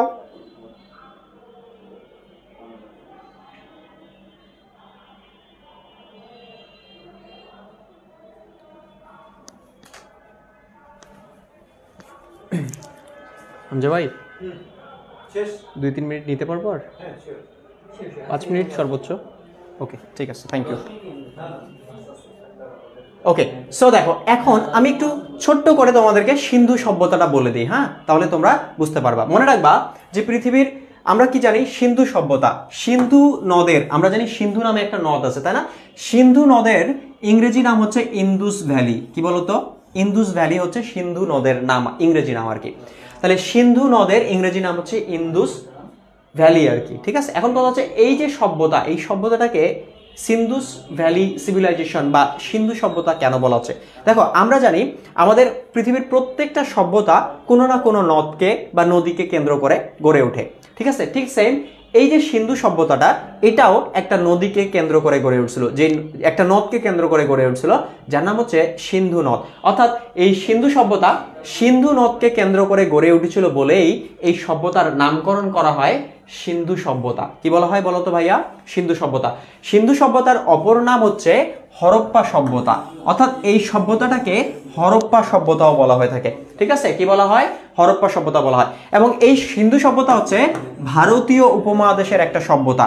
তাহলে প্রশ্ন আসবে, ভারতীয় উপমহাদেশের সভ্যতা হচ্ছে নিচের কোনটি? তাহলে সিন্ধু সভ্যতা হচ্ছে ভারতীয় উপমহাদেশের, আমাদের যে ভারতীয় উপমহাদেশ, এই ভারতীয় উপমহাদেশের হচ্ছে কি যে এই সভ্যতা, সিন্ধু সভ্যতা হচ্ছে ভারতীয় উপমহাদেশের একটা সভ্যতা। এই সভ্যতার অপর নাম হচ্ছে হরপ্পা সভ্যতা। এবং এই সিন্ধু সভ্যতাটা হচ্ছে আমাদের সিন্ধু নদকে কেন্দ্র করে গড়ে উঠছিল, সিন্ধু নদকে কেন্দ্র করে গড়ে উঠছিল বলেই এই সভ্যতাটার নামকরণ করা হয় যে সিন্ধু সভ্যতা। কি করা হয়? সিন্ধু সভ্যতা। আসো আমি তোমাদেরকে একটু সিন্ধু সভ্যতার ইতিহাসটা সংক্ষিপ্ত আকারে বলি।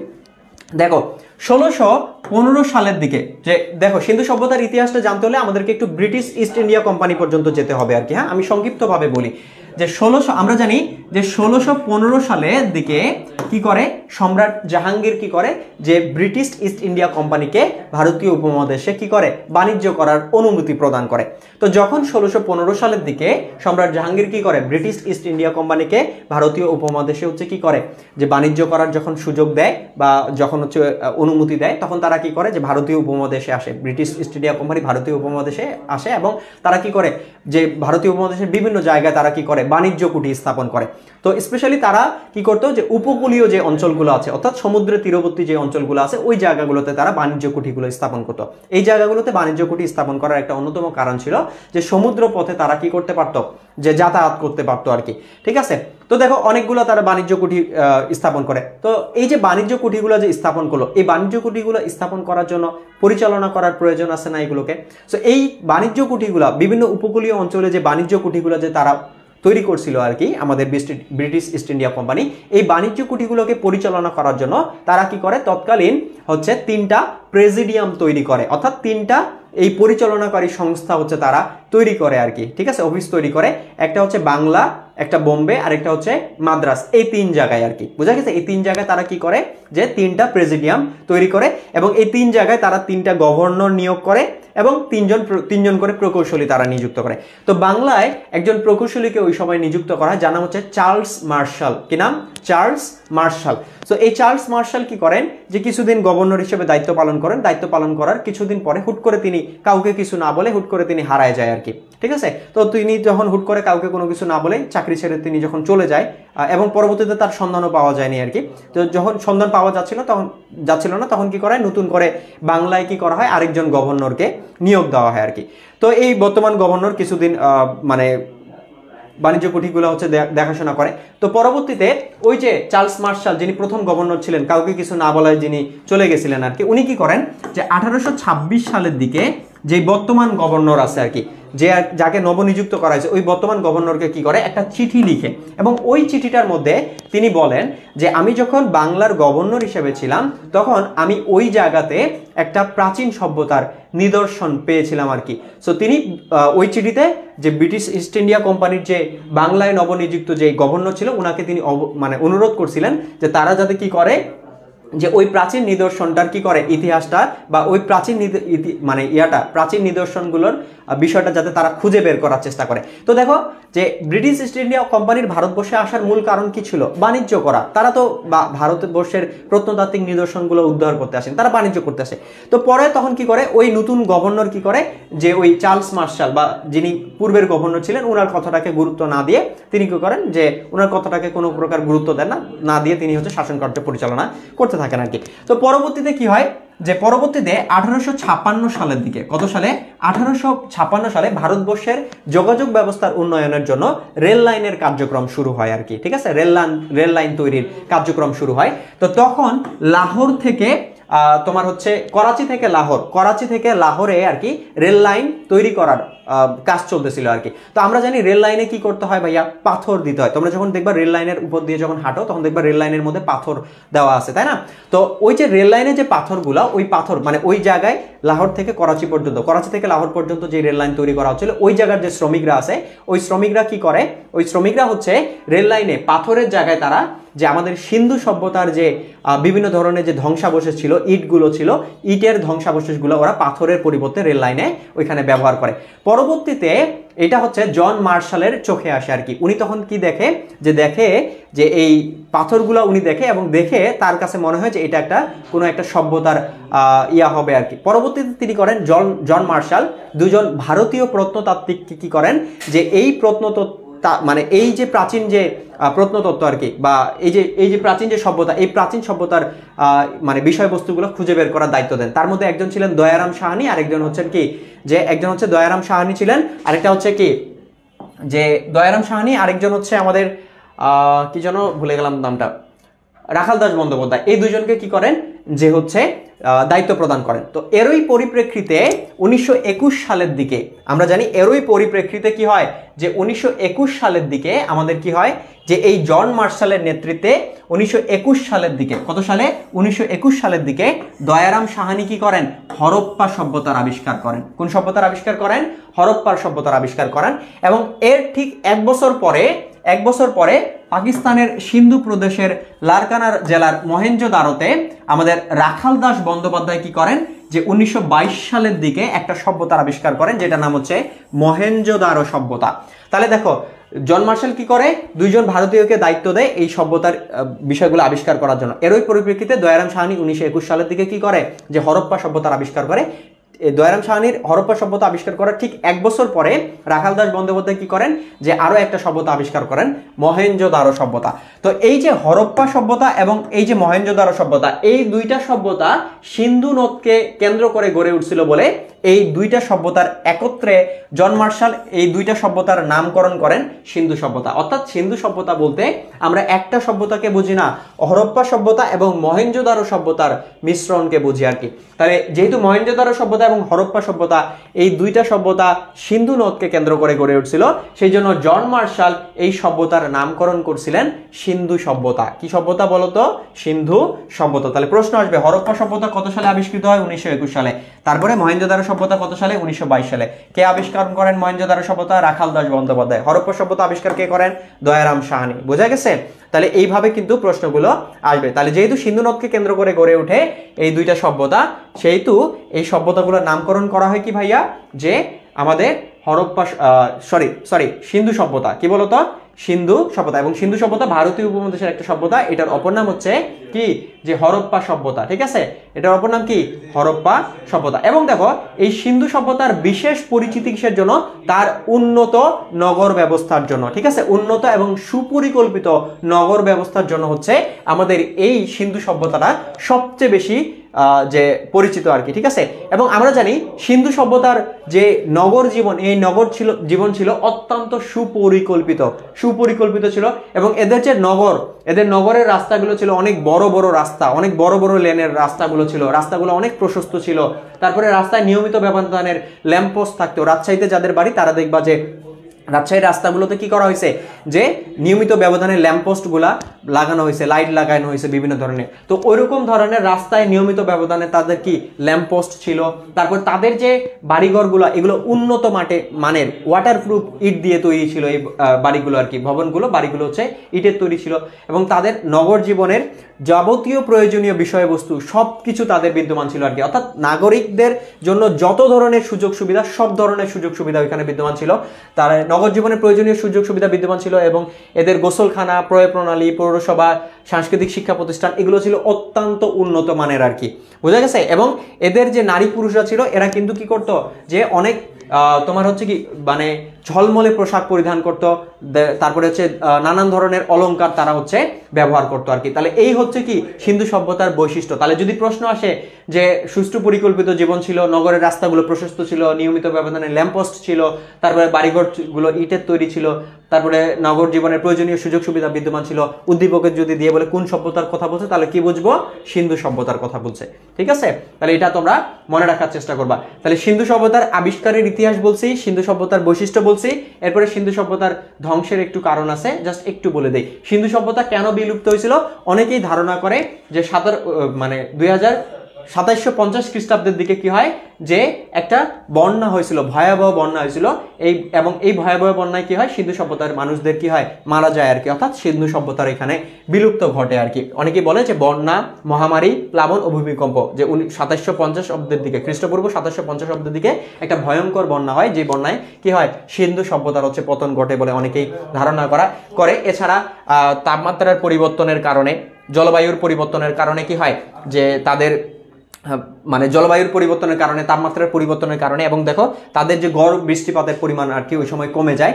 এবং মানে দেখো সিন্ধু সভ্যতার মানুষরা কি করতো, রাস্তায় উন্নত মানের বাড়িঘর তৈরি করতো, তারপরে রাস্তাঘাট প্রশস্ত করতো গাছপালা কেটে। তো এই গাছপালা কাটার ফলে কি হচ্ছে, বন উজাড় করতো, বন উজাড় করে তারা মরুকরণ করতো, এবং এই মরুকরণের কারণে কি হয় যে তাদের গড় বৃষ্টিপাতের পরিমাণ কমে যায়, তাপমাত্রা বেড়ে যায়, আবহাওয়া মানে বিরূপ হয়ে যায় আর কি। এই বিরূপ হয়ে যাওয়ার কারণে কি হয় যে তাদের মানে তাদের ওই এলাকার মাটির উর্বরতা হচ্ছে হ্রাস পায়, এবং কি হয় এর ফলে কি হয়, তাদের উৎপাদন হচ্ছে কমে যায় আর কি, বুঝা গেছে? তাহলে উৎপাদন কমে যায়, খাদ্য ঘাটতি দেখা দেয়, আরো বিভিন্ন ধরনের সমস্যা ছিল, নানান ধরনের সংকট ছিল, যেই সংকটগুলোর কারণে কি হয় যে আমাদের সিন্ধু সভ্যতার পতন ঘটে। এছাড়া আরেকটা কারণ হচ্ছে যে ওই সময় সিন্ধু সভ্যতার মানুষদের উপর আর্যদের আক্রমণ করতো আর কি, যেহেতু তাদের নগর ব্যবস্থা অত্যন্ত উন্নত ছিল। সো বহিঃশত্রুরা কি করতো, বাইরের শত্রুরা তাদেরকে নানানভাবে আক্রমণ করতো। সো এটাও সিন্ধু সভ্যতার পতনের একটা অন্যতম কারণ ছিল আর কি। সো এই হচ্ছে সিন্ধু সভ্যতা বিলুপ্তির কারণ। তাহলে আমরা কি দেখলাম, সিন্ধু সভ্যতার উৎপত্তি, সিন্ধু সভ্যতার কি কি বৈশিষ্ট্য ছিল এবং এটার কারণগুলো কি কি। ঠিক আছে, তাহলে এখান থেকে প্রশ্ন আসবে কিন্তু সিন্ধু সভ্যতার বৈশিষ্ট্যগুলো এবং এটার বিলুপ্তির কারণগুলো কি, এটা খুব ভালোভাবে পড়বা। এখান থেকে প্রশ্ন আসবে, সিন্ধু সভ্যতা থেকে প্রশ্ন আসে। So be careful. এই চ্যাপ্টার থেকে কিন্তু তৃতীয় অধ্যায় থেকে 2টা প্রশ্ন আসবে, মিনিমাম 2টা প্রশ্ন আসবে। So be careful.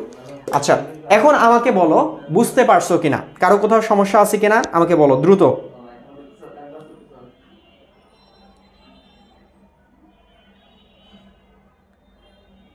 আমাকে বলো বুঝছো কিনা। আচ্ছা ভাইয়া, এখানে ইকোনমিক ক্লাস হয় না, ইকোনমিক না, শব্দটা হচ্ছে ইকোনমিক্স। ইকোনমিক না, ইকোনমিক শব্দটা হচ্ছে অ্যাডজেক্টিভ। এই শব্দটা অ্যাডজেক্টিভ, এটা সাবজেক্টের নাম না। ঠিক আছে, সাবজেক্টের নাম হচ্ছে ইকোনমিক্স।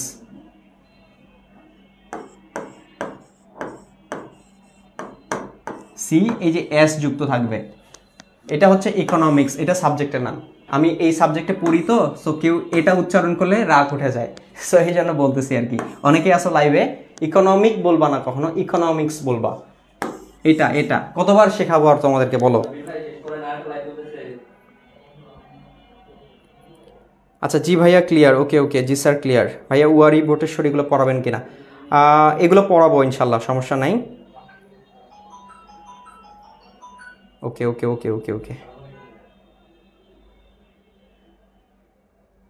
সবাই বুঝছো তাই না? তাহলে সবাই একটু কমেন্ট করো বুঝলা কিনা। আর দ্বিতীয়ত হচ্ছে যে সবাই বুঝতে পারতেছো FRB 3.0 কোর্সের প্রি বুকিং শুরু হয়ে গেছে। ডিসকাউন্টে যদি FRB 3.0 কোর্সে ভর্তি হতে চাও তাহলে এখনই প্রি বুকিং করে রাখো আর কি। প্রি বুকিং করে রাখলে তুমি ভর্তি হওয়ার সময় ডিসকাউন্টে ভর্তি হতে পারবা, বোঝা গেছে?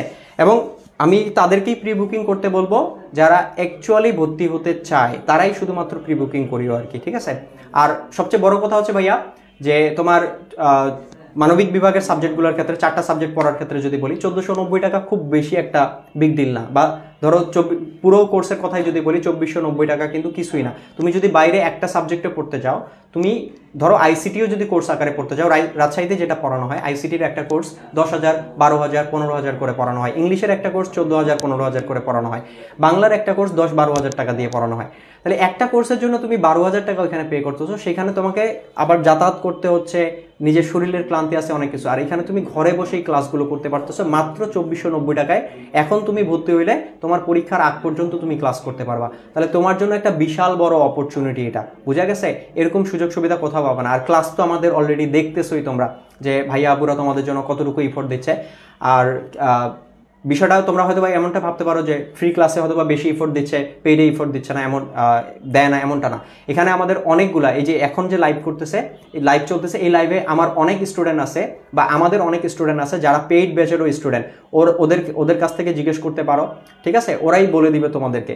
আমরা ফ্রিতেও যেমন, লাইভেও ঠিক সেরকম ধরনের সার্ভিস দেয় আর কি, বোঝা গেছে? সো তোমরা বিশ্বাস রাখতে পারো আমাদের উপরে, এবং তোমরা হচ্ছে প্রি বুকিং করতে পারো। এবং 15 তারিখে ভর্তি শুরু হবে, চোখ বন্ধ করে ভর্তি হয়ে যাও। ইনশাল্লাহ ভালো কিছু অপেক্ষা করতেছে তোমাদের জন্য। আর আমি তোমাদেরকে একটা কথাই বলবো যে এই কোর্সটাতে ভর্তি হওয়ার পরে, এই কোর্সটা যখন তুমি শেষ করবা, তখন তুমি নিজেই বলবা এই কোর্সে ভর্তি হওয়াটা তোমার জীবনের সবচেয়ে সেরা সিদ্ধান্ত ছিল। বিগত 3 বছরের স্টুডেন্ট পড়ানোর অভিজ্ঞতা থেকে বলতেছি যে এই কোর্সে ভর্তি হওয়াটা তোমার জীবনে সবচেয়ে সেরা সিদ্ধান্ত ছিল, এটা তুমি নিজেই বলবা, ঠিক আছে? এটা 3 বছরের স্টুডেন্ট পড়ানোর অভিজ্ঞতা থেকে বলতেছি আমি তোমাদেরকে অনলাইনে। তো তোমাদের সবার জন্য শুভকামনা থাকলো। তোমাদের সাথে দেখা হবে পরবর্তী ক্লাসে। সে পর্যন্ত সবাই ভালো থাকো, সুস্থ থাকো। আল্লাহ হাফিজ।